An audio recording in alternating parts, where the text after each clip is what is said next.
नमस्कार दोस्तों। जुलाई 2024 में पड़ने वाले जगन्नाथ यात्रा की संपूर्ण जानकारी आपको इस वीडियो में दी जाएगी, इसलिए इस वीडियो में आप अंत तक बने रहिएगा। साथ ही अगर आप मेरे चैनल पर नए हैं तो मेरे चैनल को सब्सक्राइब ज़रूर करें ताकि आगे आने वाले सारी वीडियो का नोटिफिकेशन आप तक पहुंच सके। और वीडियो आपको अच्छी लगे तो इसे लाइक और शेयर भी ज़रूर करें। सबसे पहले जगन्नाथ यात्रा की तिथि की जानकारी आपको दे दूँ। हिंदू पंचांग के अनुसार भगवान जगन्नाथ की रथ यात्रा आषाढ़ माह के शुक्ल पक्ष की द्वितीया तिथि को आरंभ होती है और इसका समापन 10वीं तिथि को होती है। इस साल जगन्नाथ यात्रा 7 जुलाई को शुरू होगी और इसकी समाप्ति 16 जुलाई को होगी। जगन्नाथ यात्रा 7 जुलाई को सुबह 8:05 से लेकर सुबह 9:27 तक निकाली जाएगी। उसके बाद दोपहर 12:15 से लेकर 1:37 तक निकाली जाएगी। उसके बाद फिर शाम को 4:39 से लेकर 6:01 तक निकाली जाएगी। रथ यात्रा का क्रम इस तरह से रहेगा। बलराम जी का रथ, जिसे ताल ध्वज के नाम से जाना जाता है, यह रथ सबसे पहले निकलता है और इसका रंग लाल और गहरा होता है। देवी सुभद्रा का रथ, जिसे तर्पदलन या पद्म रथ कहा जाता है, यह रथ बीच में निकलता है। इसका रंग काला या नीला और लाल होता है। भगवान जगन्नाथ का रथ नंदी घोष या गरुड़ ध्वज जिसे कहा जाता है, यह रथ सबसे पीछे निकलता है और इसका रंग लाल और पीला होता है। इस रथ के बनाने में किसी भी धातु का प्रयोग नहीं किया जाता है। बलराम, श्री कृष्ण और देवी सुभद्रा के लिए 3 अलग अलग रथों का निर्माण किया जाता है। इस रथ में सबसे आगे बलराम जी का रथ, बीच में भगवान सुभद्रा और पीछे भगवान जगन्नाथ का रथ होता है। इन रथों का निर्माण अक्षय तृतीया से शुरू होता है। रथ दारू नामक नीम की लकड़ियों से बनाए जाते हैं। यह बेहद पवित्र होती है। रथ की लकड़ी का चयन बसंत पंचमी के दिन ही किया जाता है। इतना ही नहीं, इस रथ को बनाने में किसी कील या कांटों का प्रयोग नहीं किया जाता है। रथ की पवित्रता बनी रहे इसलिए यह किया जाता है। शास्त्रों में बताया गया है कि किसी भी आध्यात्मिक कार्य में कीलों या कांटों का इस्तेमाल नहीं किया जाना चाहिए।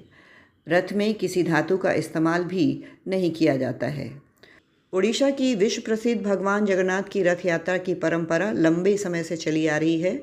इस रथ यात्रा में भगवान जगन्नाथ पूरे नगर का भ्रमण करते हैं, जिसमें उनके साथ बड़े भाई बलभद्र और बहन सुभद्रा मौजूद होती हैं। यह रथ यात्रा हर साल आषाढ़ माह के शुक्ल पक्ष की द्वितीया तिथि पर निकाली जाती है। इस रथ यात्रा में भव्य और विशाल रथों में भगवान जगन्नाथ अपने भाई बलभद्र और बहन सुभद्रा के साथ विराजमान होकर गुंडीचा मंदिर जाते हैं। इस मंदिर को उनकी मौसी का घर भी माना जाता है। इस भव्य रथ यात्रा में केवल देश ही नहीं बल्कि विदेश से भी भक्त पुरी में एकत्रित होते हैं। ऐसी मान्यता है कि जो व्यक्ति इस रथ यात्रा में शामिल होता है उसे मृत्यु के बाद मोक्ष की प्राप्ति हो जाती है। ज्येष्ठ माह के पूर्णिमा तिथि के दिन भगवान जगन्नाथ, बहन सुभद्रा और बड़े भाई बलभद्र को गर्भगृह से बाहर लाकर स्नान कराया जाता है। माना जाता है कि इसके बाद भगवान जगन्नाथ बीमार पड़ जाते हैं और उन्हें बुखार आ जाता है, जिसके कारण वह 15 दिनों तक शयन कक्ष में विश्राम करते हैं। इस दौरान भक्तों को दर्शन की अनुमति होती है। इसके बाद आषाढ़ माह के शुक्ल पक्ष की द्वितीया तिथि के दिन वह स्वस्थ होकर अपने विश्राम गृह से बाहर आते हैं। इस खुशी में भव्य रथ यात्रा निकाली जाती है।